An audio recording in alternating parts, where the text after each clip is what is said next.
hiyo ni katika karne ya kale, yani vitabu za kale ile ilikuwa imesema.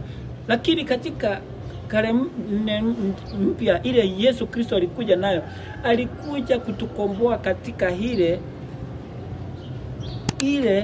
maofu ilikuwa imepandwa pale na yule mwovu shetani, wakati nyoka alindanganya Adamu na Eva. Mambo mingi Yesu alikuwa anaongea kwa mfano.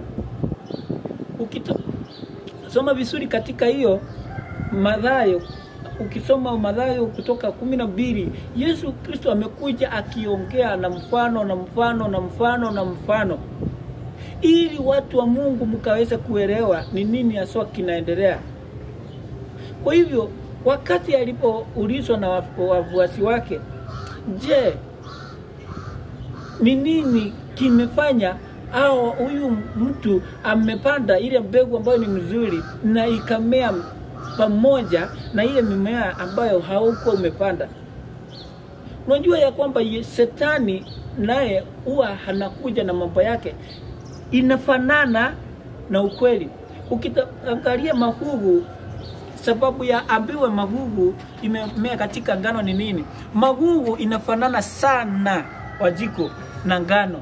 Na ndiyo sababu Yesu Kristo aliwaambia wacheni ikakue pamoja. Sababu wangeenda kungoa ile mbegu ikiwa ndogo wajiko, wangengoa mpaka nini? Ngano. Ndiyo sababu akaambia wacha ikue pamoja ili mkaweza kutofautisha ile mbaya na ile mzuri.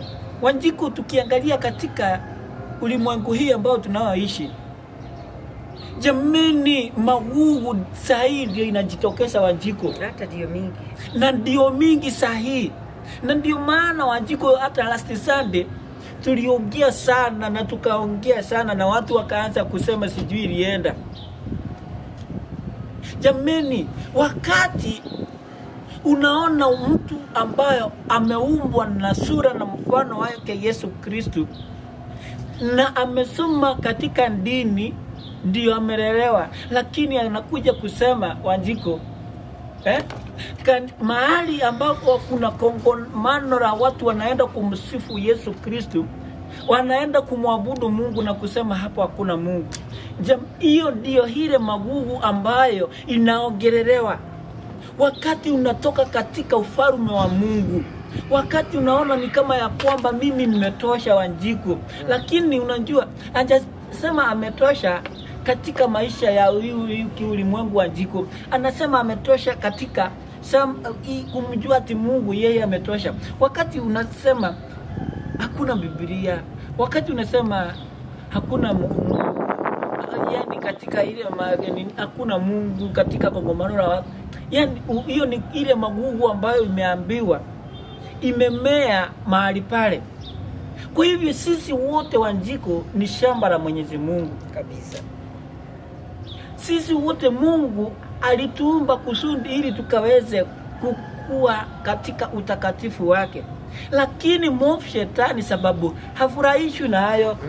Wanjiko umetuambia alishushwa kutoka juu ili akaweza kukuja hapa. Sababu gani?